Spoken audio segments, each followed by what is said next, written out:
가지를 여러분에게 강조를 드렸어요. 첫 번째는 그냥 읽지 말고 멈추어서서 왜란 질문을 해라. 영적인 호기심을 가지고 왜란 질문을 하라는 말씀을 드렸고, 두 번째는 그림을 그리라고 말씀드렸어요. 요나서를 더 자세히 우리가 이해하기 위해서는 잘 그림을 그리는 게 중요합니다. 자, 보세요. 그림을 그리기 위해서는 이 상황 속에 들어가기 위해서는 역사를 알아야 되고 그 당시의 상황을 알아야 됩니다. 그래서 조금 역사적인 것과 함께 여러분들에게 이 상황을 먼저 다시 한번 설명드리도록 하겠습니다. 자, 욥바에서 다시스로 가는 배를 요나가 탔어요. 그렇죠? 그리고 풍랑을 만납니다. 자, 그런데 욥바는 어디인가? 욥바는 지중해 중에서도 서쪽에 남쪽에 있습니다. 지중해가 이렇게 타원형으로 되어 있죠. 동쪽에 우리가 볼 때 동쪽에 밑에 쪽에 있어요. 그 당시에는 지중해를 중심으로 해서 세계가 이제 서로 움직였어요. 자, 그런데 그 지중해를 중심으로 해서 있었던 문명 하나가 있었는데, 아수르라는 나라가 강성하기 전에 소위 말해서 페니키아 문명이라는 것이 거기서 발전을 했어요. 페니키아 문명이 대단한 문명입니다. 그 페니키아 문명은 그리스 문명처럼 처음에 도시국가 형태로 이렇게 성장을 했습니다. 그러니까 대제국이 아니었죠. 각 도시들마다 자기들의 나라를 만드는 거예요. 그런데 같은 문화를 가지고 있었죠.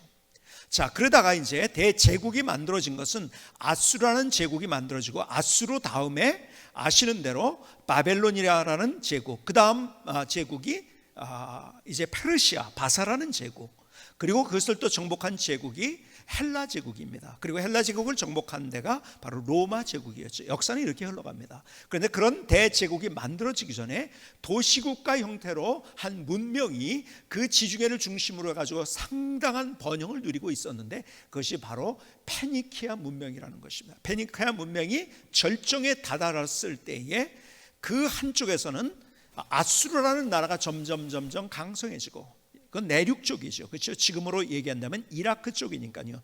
이라크 쪽에서 이렇게 오는 이 발전한 것이 있었는데, 해양 그러한 국가들로 만들어진 페니키아 문명이 굉장히 발전을 하고 있었어요.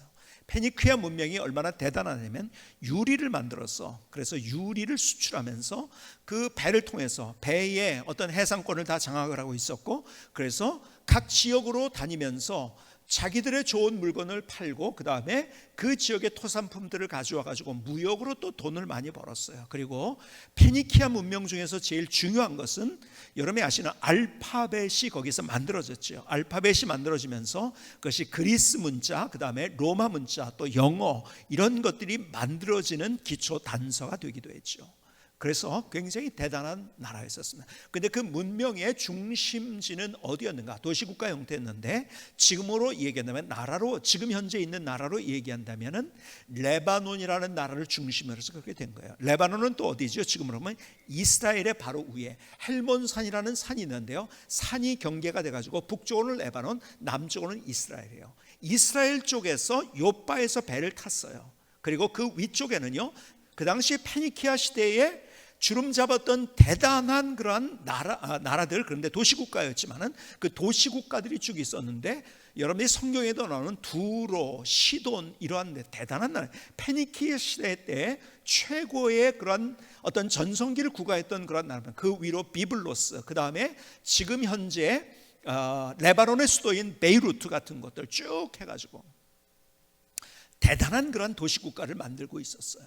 자, 그러면서 이 배는 그 페니키아 문명에 있었던 그런 나라들, 어느 나라 소속인지 모르겠지만은 그러나 거기에 속한 그러한 배였었겠죠. 그리고 그 배가 출항을 해서 갈 때 그 배는 지금처럼 큰 배가 아니었죠. 돛을 이용하고 그 다음에 노를 저어가면서 하는 그러한 타고 가는 배였었습니다. 그러니까는 풍랑이 굉장히 민감했겠죠. 그렇죠? 제가 오래전에 수년 전에 우리 교회 사랑의 봉사단에서 포항 밑에 그런 어떤 의료 혜택을 받을 수 없는 그 지역을 우리가 사랑의 봉사단이 가서 의료 혜택을 주면서 또 우리가 섬겨주는 그런 일을 했어요. 너무 그 지역에 있는 분들이 감동을 하고 자기들이 친히 밥을 만들어주고, 그리고 거기에서 배를 가지고 낚시하는 사람에게 빌려주는 사업을 하는 분이 있었는데, 우리에게 그 배 한번 타려면은 몇십만 원을 줘야 되는 그런 배를 우리를 그냥 너무 감사하다고 태워줬어요. 탔는데 그때 멀미약도 먹고 했지만은요, 뭐 파도가 그렇게 세지도 않았는데 배가 작으니까요, 파도에 그 모든 사람들이 다 멀미를 그렇게 했어요. 그러니까 그 당시에 물론 뭐 이제 낚시배보다는 훨씬 더 크겠지만, 그럼에도 불구하고 지금 거대한 배처럼 크지 않기 때문에 그런 풍랑에는 굉장히 아주 요동치면서, 그리고 그 당시에는 풍랑이 칠 때는 배가 부서질 지경에까지 이르는 그러한 일들이 종종 있었죠. 자, 근데 보세요. 이 배가 그 시대에 어떻게 갔을까요? 직행으로 다시스까지 갔을까요? 아니죠. 다시스는 어디입니까? 서쪽의 끝입니다. 거기는 지금으로 얘기하면은 스페인 쪽이니까요, 서쪽의 끝이에요. 완전히 끝이에요. 그렇기 때문에 앞서 말씀드린 대로 그 도시국가들 두로, 시돈, 비블로스, 베이루트 하면서 쭉 하면서 아마 들려 왜 또 무역을 해야 되니까요, 그러면서 가는 그런 배였을 거라고요. 그러니까 거기에 각 나라별로 모든 사람들이 다 타고 있었어요. 앞서 여러분에게 말씀드린 대로 그 당시의 신 개념은 어떤 개념이에요? 지역신이 있었어요. 그 지역신이 자기를 돌본다고 생각을 했었어요. 그런 시대에 그들은 배를 타면서 자기들의 신에게 제사도 하고 자기 신들에게 기도도 하고 아마 그랬겠죠. 그렇죠? 왜? 안전, 어떤 일이 벌어질지 모르니까 배를 타다가 사고가 나는 경우들이 너무 많이 있으니까요. 그래서 우리가 흔히 이제 우리나라도 그렇고 다른 나라들 이렇게 보면은요, 그 해안 지방에 있는 도시들이 미신들이 참 많이 있습니다. 굉장히 많아요. 제주도 가면은 제주도에 신이 뭐 몇만이라고 지금 2만이라고 하던가요? 뭐 하여간 대단합니다. 근데 어쨌든 그렇게 하면서 풍랑이 일어나니까요, 사람들이 자기 신에게 빌기 시작했죠. 그렇죠? 자, 요나서 1장 4절은 이렇게 얘기합니다. 여호와께서 큰 바람을 바다 위에 내리심에 바다 가운데 큰 폭풍이 일어나 배가 거의 깨지게 된지라. 여러분, 그 당시에 배가 그렇게 세지 않았기 때문에, 지금처럼 철로 만들지 않았기 때문에 굉장히 나무로 만든 배가 위험했겠지요. 그래서 5절은 계속 이렇게 얘기합니다. 사공들이 두려워해 각각 자기의 신을 부르고 또 배를 가볍게 하려고 그 가운데 물건들을 바다에 던지니라. 여러분들, 자기들의 신들을 불렀다고 했어요. 그렇죠? 자기들의 신들, 우리 지역에 있는 어떤 신, 나를 구해 주십시오. 난리가 난 거죠. 근데 자기들의 신에게 기도를 해도 전혀 응답할 기미조차 있지 않습니다. 그런데요, 잘 보세요. 여러분, 문제는, 위기는 언제나 기회입니다. 하나님이 이 문제 앞에서 기회를 주셨어요. 어떤 기회를 주셨는가를 한번 보시겠습니까? 요나서 1장 8절 9절은 이렇게 얘기합니다. 무리가 그에게 이르되, 요나에게 이야기하는 거죠. 청하건대 이 재앙이 누구 때문에 우리에게 임하였는가 말하라. 내 생업이 무엇이며 내가 어디서 왔으며 내 나라가 어디며 어느 민족에 속하였느냐 하니. 지금 요나에게 이야기를 하죠. 질문합니다. 자, 그래서 어떤 기회를 얻었습니까? 하나님이 누구신가를 얘기할 수 있는 기회를 얻었던 거예요. 9절을 계속 볼까요? 그가 대답하되 나는 히브리 사람이요 바다와 육지를 지으신 하늘의 하나님 여호와를 경외하는 자로라 하고. 자, 이 상황을 여러분 머릿속에 한번 그려보시겠습니까? 지금 배에서 난리가 난 거예요. 그렇죠? 막 이제 죽게 됐다고 생각하고 있어요. 자기 신들에게 막 애원을 한 거죠. 아무 일도 일어나지 않았어요. 그런데 요나가 네가 누구며 어디에서 왔고 어느 민족 사람이야, 너가 정체가 뭐냐 이렇게 물어봤을 때, 그는 내가 히브리 사람이라고 이야기하면서 나는 하나님을 믿는데 그 하나님은 여호와 하나님이시다. 그 하나님은 천지를 창조하신 분이시다. 이 얘기를 하고 있는 거예요. 하늘과 땅을 지으신, 천지를 창조하신 하나님. 여러분, 지역신을 이야기하고 있는데요, 처음에 듣도 보도 못한 소리를 들은 거, 천지를 창조해, 그러면 더 큰 하나님이겠는데, 더 큰 신이겠는데, 이 사람들이 깜짝 놀란 거예요. 여러분, 요나가 도망갔지만은 그가 하나님 앞에 자기 자신을 보일 면목이 없었지만 그럼에도 불구하고 위기 가운데 하나님께서는 그를 사용하셔서 하나님이 누구신가를 이야기하게 한 거예요. 자기들은 지역신을 얘기하고 있는데 근데 천지를 창조하신 하나님 이야기라니까 아마 여기에는 짧게 나왔지만은요 순간적으로 많은 하나님에 대한 이야기를 했겠죠. 그렇죠? 전도의 기회가 됐던 거예요. 하나님께서 그 기회를 주신 거예요. 자 보세요. 그들은 어떤 신관을 가지고 있었어요? 소위 말해서 좀 우리가 세게 얘기하면 잡신을 섬기고 있었던 거예요. 그렇죠? 샤머니즘적인 신.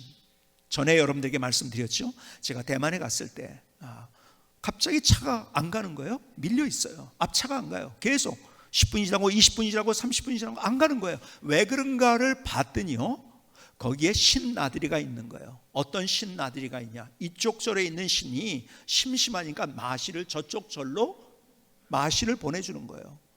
그래서 그 행렬이 지나갑니다. 거기에 절을 합니다. 참 그 모습을 보면서 어떻게 이쪽에서 저쪽으로 이동을 못하는 신을 신이라고 부르면서 그렇게 거기에 절을 하고 있는가 참 안타깝더라고요.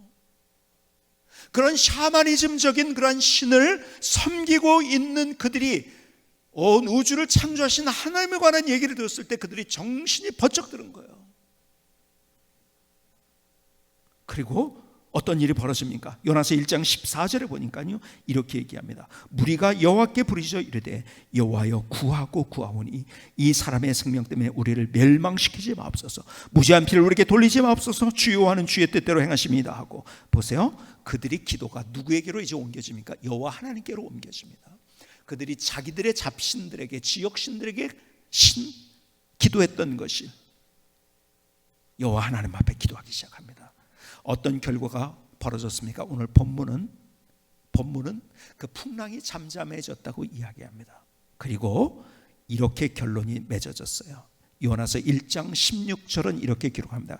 그 사람들이 여호와를 크게 두려워하여 경외했다는 거예요. 원어적인 의미가 경외하여 여호와께 제물을 드리고 서원을 하였더라. 자, 글자로 지나가지 말고 그림을 그리라고 말씀을 드렸어요. 그렇죠? 제사를 드렸대요. 그림을 그려보세요. 제사를 어떻게 지어야 됩니까? 여러분, 짐승을 잡아서 제사를 드리는 거예요. 구약시대의 제사가. 그렇죠? 자, 그런데 보세요. 그 배에 짐승을 태웠을까요?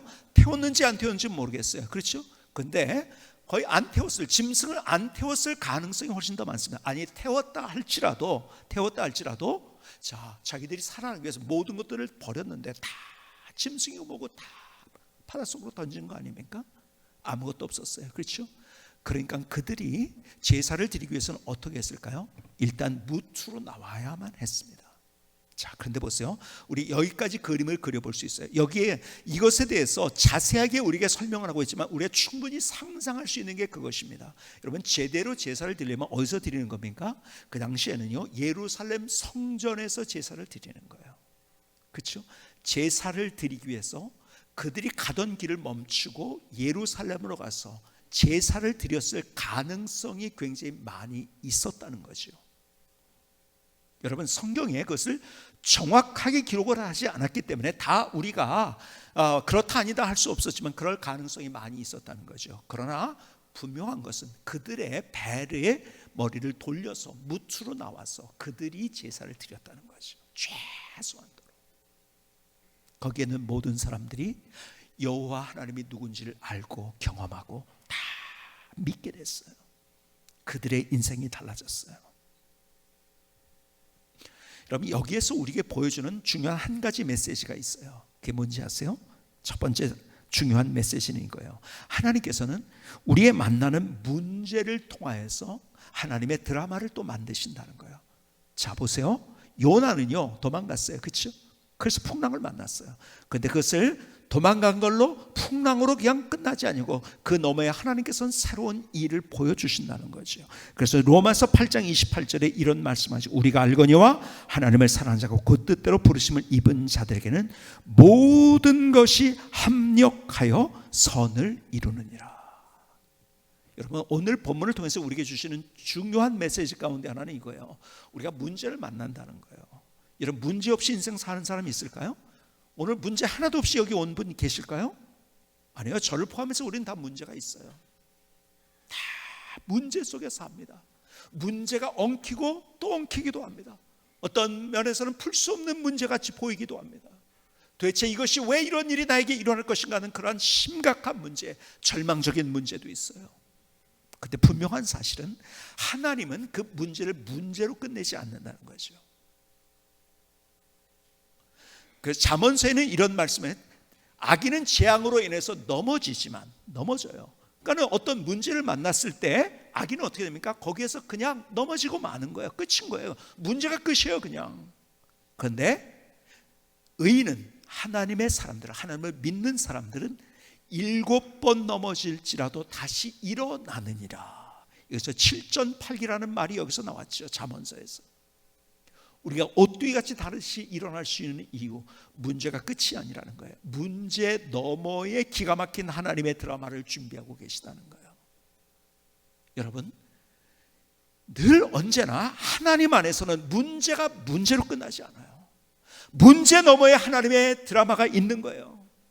그래서 어떤 사람들이 행복한 인생인가? 문제를 똑같이 만나지만 문제 때문에 인생 끝이라고 하는 사람은 불행한 거죠. 근데 문제 너머에 하나님의 드라마가 있다는 것을 알고 보는 사람은 행복한 거죠. 그렇죠? 우리는 문제를 만나지만 그 문제가 끝이 아니라는 거예요. 한번 따라합시다. 문제가 끝이 아니다. 어쩌면 그 문제는 하나님의 드라마의 새로운 시작인 거예요. 그래서 그 문제 너머, 그 담 너머를 볼 줄 아는 사람들은요, 그 문제를 대하는 태도가 다르죠. 그렇죠? 그 문제가 끝이라고 하는 사람은 그것 때문에 너무 억울해요. 그것 때문에 너무 화가 나요. 그것 때문에 너무 절망해요. 그것 때문에 너무 상처를 받아요. 그런데 문제가 끝이 아니라고 생각하는 사람은 문제를 통해서 하나님께서 그 뒤에 그 너머에 멋진 드라마를 준비하셨다는 것을 알고 믿는 사람들은요, 문제를 대하는 태도가 다른 거예요.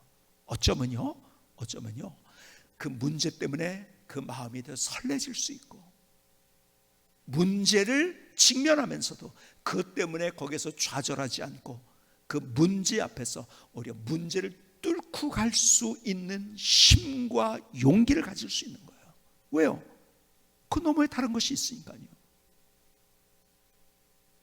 여러분, 다른 것이 있다는 것을 아는 이상, 더 멋진 드라마가 있다는 것을 아는 이상 문제 앞에 우리는 포기하지 않습니다. 오히려 문제를 직면하며 거기를 뚫고 갈 수 있는 거예요. 그래서요, 여러분, 하나님께서 우리에게 시험이라는 걸 주십니다. 어느 성경에서는 시험을 주신다고 하고 어디는 시험을 안 주신다고 그래요. 시험에는 두 가지 의미가 있어요. 하나는 테스트입니다. 테스트예요. 시험의 또 하나의 의미는 뭐냐면 영어로 하면 temptation입니다. 유혹입니다. 유혹은 하나님이 주시는 게 아니에요. 테스트는 하나님이 주십니다. 그 테스트 너머에 너무 놀라운 드라마가 준비가 되어 있는 거예요. 그래서 유혹은 피해가는 거예요. 테스트는 피해가는 것이 아니라 뚫고 가는 거예요. 여러분, 똑같은 문제를 만나지만 우리의 삶을 살아가면서 우리는 문제 앞에서 어쩔 줄 몰라 하지 않고 그것을 뚫고 갈 수 있는, 내가 그런 담대한 마음으로 갈 때 하나님께서 그렇게 할 수 있는 힘도 용기도 능력도 우리에게 주시는 거예요. 어쨌든 오늘 본문에서 보는 것은 하나님께서 우리의 문제를 통해서 하나님의 드라마를 보이신다는 사실. 그런데요, 그 드라마가 어떻게 일어났는가? 오늘 본문에서 보여주는 중요한 게 있어요. 요나서 1장 11절 이하는 이렇게 얘기합니다. 바다가 점점 흉흉한지라 무리가 그에게 이르되 우리가 너를 어떻게 하여야 바다가 우리를 위하여 잔잔하겠느냐 하니 그가 대답하되 나를 들어 바다에 던지라. 그리하면 바다가 너희를 위하여 잔잔하리라.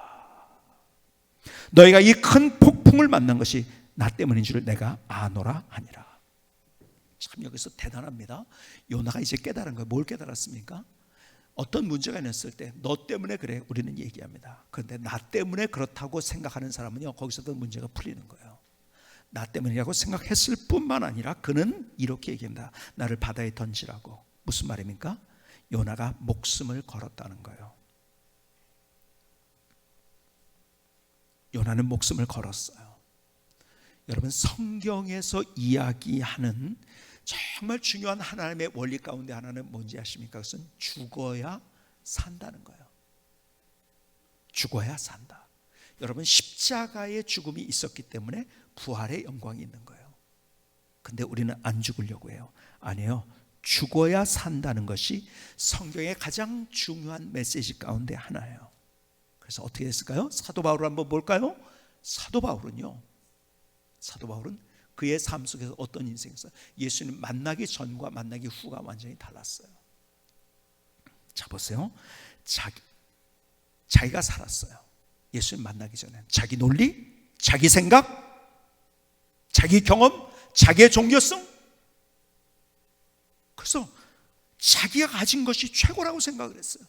그랬더니 어떻게 된 일이 일어났습니까? 사람을 잡아가두고 정죄하고 손가락질하고 그리고 죽이는 그런 일들을 했어요. 그 안에는 뭐가 있을까요? 그 마음속에 분노가 있는 거예요. 자기가 살았을 땐 분노가 있어요. 분노와 상처가 있습니다. 여러분, 상처를 내가 받았다고 하는데요, 상처는 어떤 사람이 주는 게 아니에요. 내가 받는 거예요. 똑같은 얘기를 하더라도요, 내가 상처 받을 수 있고 안 받을 수 있어요. 그것은 내 자유예요. 아세요? 그런데 건강한 자화상이 있는 사람은요, 절대로 상처받지 않아요. 하나님이 누구신가를 진짜 아는 사람은 그렇게 상처받지 않아요. 어쨌든 자기 생각으로 가득 차 있고 자기 논리로, 자기 경험으로 가득 차 있을 때 분노하고 상처받게 됩니다. 그리고 상대를 공격합니다. 그게 누구였습니까? 바로 사도 바울이었어요. 그러나 예수를 만난 다음에 그는 자기가 죽었어요. 나는 날마다 죽노라, 이런 고백을 해요. 그렇죠? 나는 날마다 죽노라. 그러면 죽노라.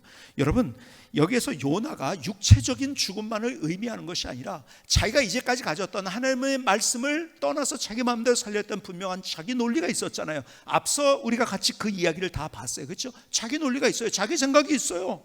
저는 나쁜 놈들인데, 말도 안 돼요.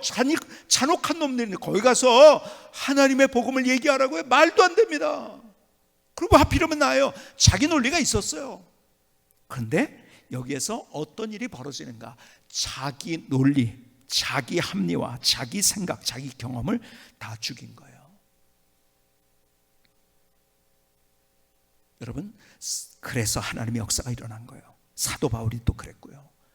예수님 만난 다음에는요, 자기가 가졌던 그런 논리를 다 버렸어요. 나는 날마다 죽노라. 나는 날마다 죽노라. 갈라디아서 2장 10절, 내가 그리스도와 함께 십자가에 못 박혔나니, 그런 얘기를 합니다. 못 박혔다는 건 뭐예요? 죽었다는 거예요. 대부분 자기는 죽었다는 표현을 많이 합니다. 뭐가 죽은 거예요? 자기 논리, 자기 생각, 자기 경험. 근데 우리는 너무 이게 많으니까요, 늘 화가 나 있어요. 분노에 차 있어요. 사람이 잘못했어요. 내가 잘못한 건 없어요. 상대가 잘못한 거죠. 언제나 상대가 잘못한 거예요. 아니요, 성경은 내가 죽어야 산다고 얘기를 하고 있어요. 내가 죽어야 산다.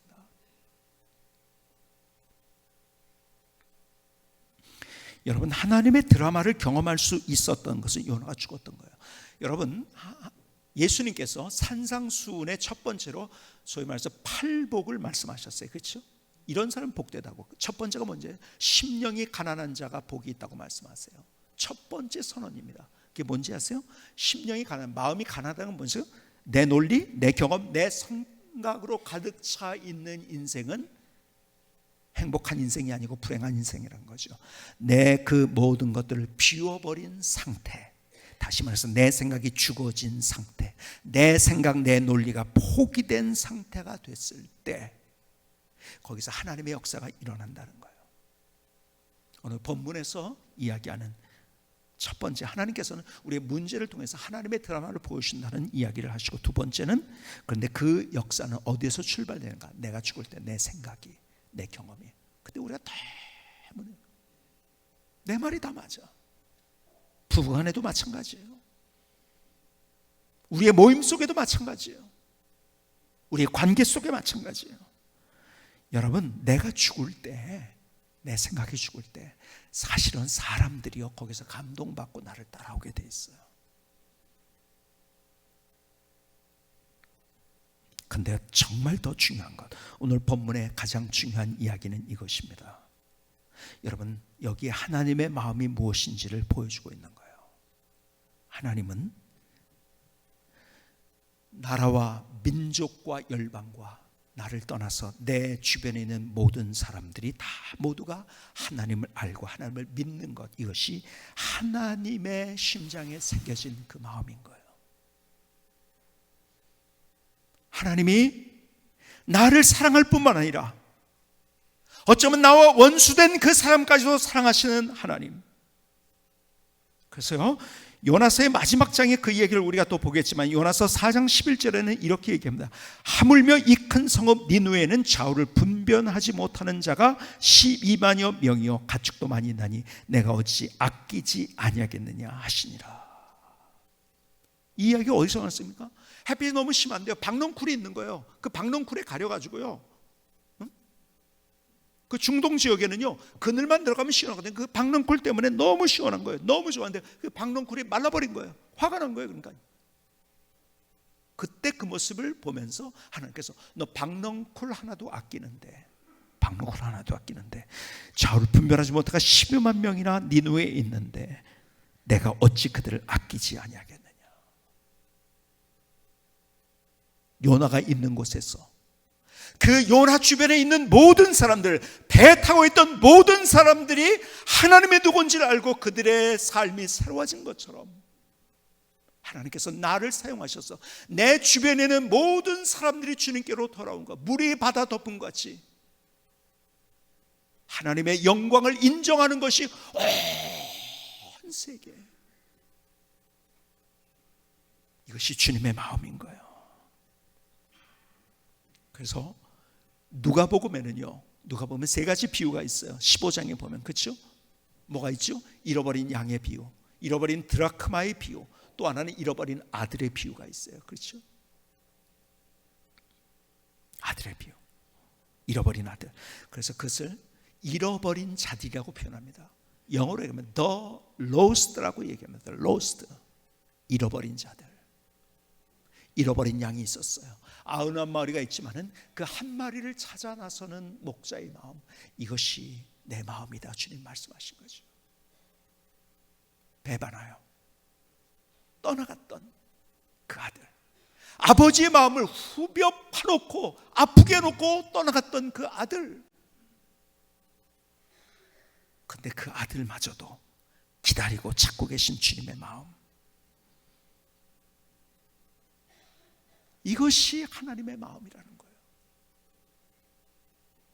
그러니까 샤머니즘적으로 내가 그 자기 신들에게 그렇게 제사하던 것은, 야, 참 어리석다. 근데 우리가 그 어리석은 가운데 있지 않냐는 거죠. 아, 거기 신나들이 하는데 거기 어떻게 절하고 거기서 어떻게 제사를 쓰고, 와, 이 어리석다. 근데 우리가 그러지 않냐는 거죠. 왜냐하면 우리의 모든 기도가 가만히 보면 그들이 기도했던 것처럼 나 잘되고 우리 가족 잘되기만을 위해서 기도합니다. 하나님의 마음이 뭔지. 그래서 우리가 금요일에도 기도를 할 때마다 기도 제목 가운데 우리의 개인적인 기도를 제일 뒤에 순서를 놓습니다. 제발 하나님이 원하시는 그 일에 우리가 먼저. 여러분, 하나님이 원하시는 그 일에 우리가 도전하면요, 하나님께서는 하나님의 드라마가 뭔지를 우리에게 보여주신다는 거죠. 하나님의 마음을 알아야 돼요. 여러분, 하나님 앞에서 가장 큰 죄가 뭐라고 했어요? 가장 큰 죄는 하나님 없다 하는 사람들, 가장 큰 죄요. 자, 부모에게 가장 큰 불효가 뭐라고 했어요? 다른 것도 불효예요. 부모님 잘 돌보지 않고 자기 마음대로 하는 것, 부모님 마음을 아프게 한 거 다 저긴데요. 당신 왜 내 부모야? 난 난 적 본 적 없어? 나를 언제 낳았어? 나 어렸을 때 기른 거 나 생각 하나도 안 나? 그리고 부모님으로서, 아버지로, 엄마로 인정 안 할 때 그것이 가장 가슴 아픈 거야. 주님께서 가장 가슴 시려하는 것이 주님을 알지 못한 채로 자기들 마음대로 살아가는 그 사람들. 근데 보세요, 주님께서 요나에게 주신 것이 니느웨를 가는 거예요. 원수 같은 사람, 그 잔혹한 사람, 그 사람에게도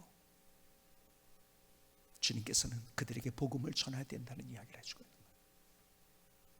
여러분, 어떤 교회가 좋은 교회인지 아세요? 번듯해가지고 와보면 좋으니까 그냥 이동교인이 많이 오는 교회가 좋은 교회가 아니에요. 진짜 좋은 교회는, 하나님이 원하시는 교회는 여기에 처음 와서 예수 믿은 사람들이 많은 교회가 좋은 교회예요. 우리 교회가 그런 교회가 돼야 돼요. 내가 나 혼자 잘 먹고 잘 살고 그래서 하나님이 필요한 것이 아니라 하나님의 마음이 뭔지, 우리가 잡신을 섬기듯이 그렇게 섬기는 것이 하나님의 마음이 뭔지, 하나님의 심장 속에 새겨진 그 마음이 뭔지를 우리가 알고 우리가 그 마음을 우리의 가슴에 가지고 우리의 삶을 세워갈 때 거기에서 하나님이 정말 누구신지 하나님의 드라마를 경험하는 인생을 사는 거예요. 여러분, 가만히 제 주변을 보면 하나님께서 누구에게 정말 하나님의 멋진 드라마를 많이 보여주는지 아십니까? 잃어버린 영에 관심을 가진 그 사람들. 그냥 우리가 나 혼자 교회 나와서 왔다 갔다 주일날 예배 빠지지 않고 왔다 갔다 잘한다고 그것이 잘하는 거 아니지요. 주님의 마음이 어디 있는지 내가 정말 내 기도 제목 가운데 먼저 내 주변에 믿지 않는 사람, 아니 원수 같은 사람, 니느웨 잔혹한 그 사람을 가지고 복음을 전하건대 내가 그 사람에게까지 내 기도의 1번 순위를 두고 그들이 예수 믿기 위해서 내가 기도하고 있는가? 그렇지 않다면 내가 아니라고 아무리 우겨도 나는 샤머니즘적으로 예수를 믿고 있다는 거죠. 근데요, 정말 그 영혼에 대한 민간성을 가지고 전도하려고 하는 그 사람들 하나님께서 위대한 역사를 보여줬어요. 제 주변에 황성주 박사님 같은 분, 참 그분을 보면은 뭐 실수도 있고 뭐 여러 가지 그냥 잃어버리도 잘하고 저도 잘 잃어버리는데 그분도 잘 잃어버리고 참 실수도 많고, 그런데 하나님이 특별하게 들어 쓰시는 걸 옆에서 봐요. 왜 그럴까? 그분의 꿈이 뭔지 알아요? 서울대학 의대에 다닐 때 그분의 꿈이 뭔지 아세요? 서울대학교 학생 전체에게 제가 전도하는 거예요. 그들을 주님께로 인도하는 게 그의 꿈이에요. 여러분, 가만히 보면 그렇게 하는 사람들에게 하나님께서 하나님의 역사를 보여주시더라고요. 정말 기가 막혀. 저의 인생을 돌아봐도요, 하나님 앞에 그런 일들을 감당할 때 하나님께서 저의 인생을 더 빛나게 해주셨더라고요. 어렵게 공부하면서 미국에서, 근데 예수 안 믿는 사람이 학교에 너무 많이 있는 거예요.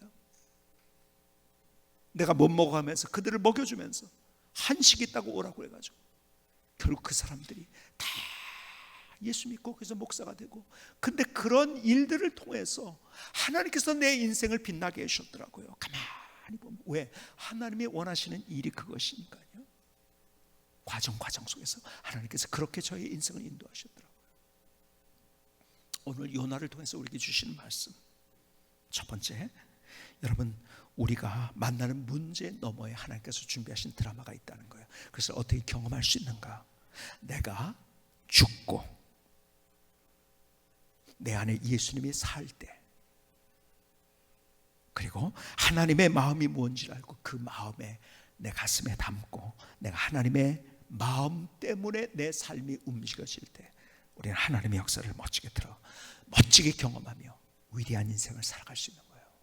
오늘 주님께서 우리에게 요나서를 통해서 주시는 주님의 마음을 이해할 수 있기를 주님의 이름으로 축복합니다. 김승규 선교사님의 찬양을 드리시겠습니다.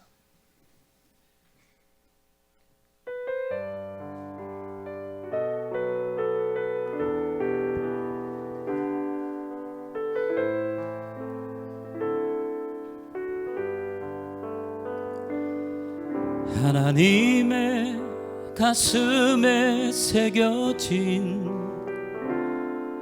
사랑, 구원, 그 크신 은혜, 그 마음을 우리 마음에 담아요.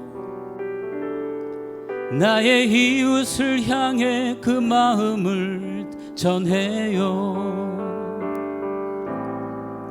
물이 바다 덮음과 같이 여호와의 영광을 인정하는 것이 온 세상 가득하게 하소서.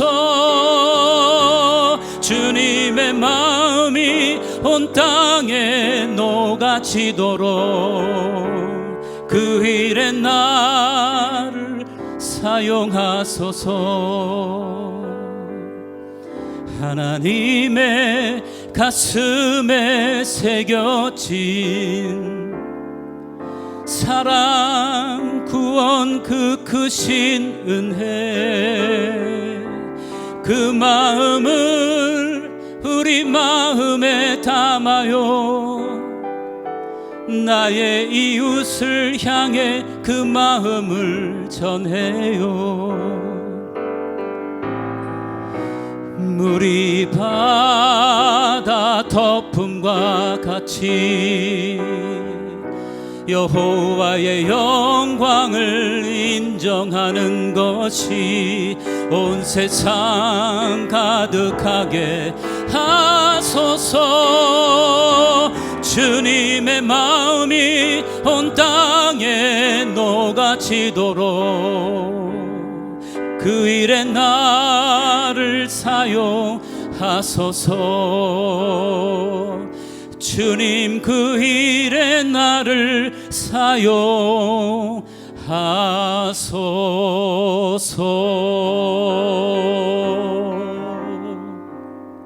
아멘. 하나님, 나의 고백입니다. 나의 노래, 나의 결단입니다. 하나님,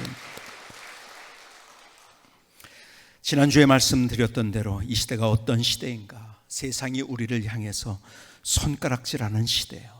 그렇죠? 낯이 뜨거운 시대를 살고 있어요. 그런데 우리의 7, 80년대 그때는 어땠나요? 낯이 뜨거운 시대가 아니라 우리의 가슴이 뜨거웠던 시대였었어요. 다시 우리의 가슴이 뜨거워져야 돼요.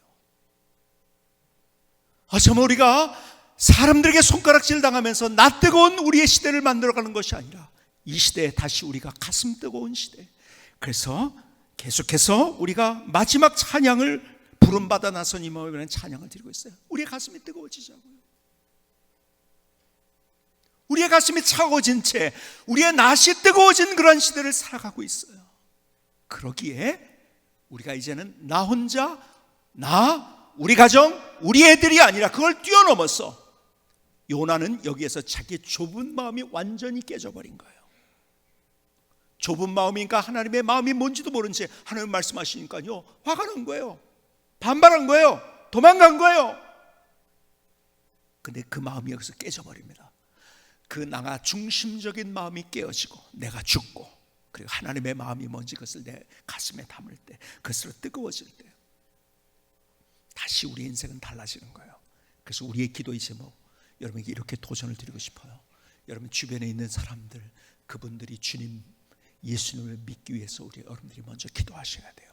아니 어쩌면은 여러분에게 원수 같은 아수르 같은 사람이 있을지 모르겠어요. 잔혹하야 너무너무 그럴 수가 있어. 나한테 그 사람 때문에도 우리가 기도할 수 있다고 한다면 다른 하나님의 드라마가 만들어지는 거예요. 여러분, 샤머니즘적인, 그래서 쉽게 요나처럼 화내고 도망가고 안 해요, 어쩌고 저쩌고 하는 것이 아니라 하나님의 마음이 무엇인지 그 마음을 가슴에 담고 오늘 하나님의 뜻 가운데서 다시 도전하는 저의 삶, 우리 모두의 삶이 될 수 있기를 주님의 이름으로 축복합니다. 기도하시겠습니다. 조용히 그러나 뜨거운 마음으로 주님 앞에 기도하십니다. 오늘 내게 주시는 주님의 마음이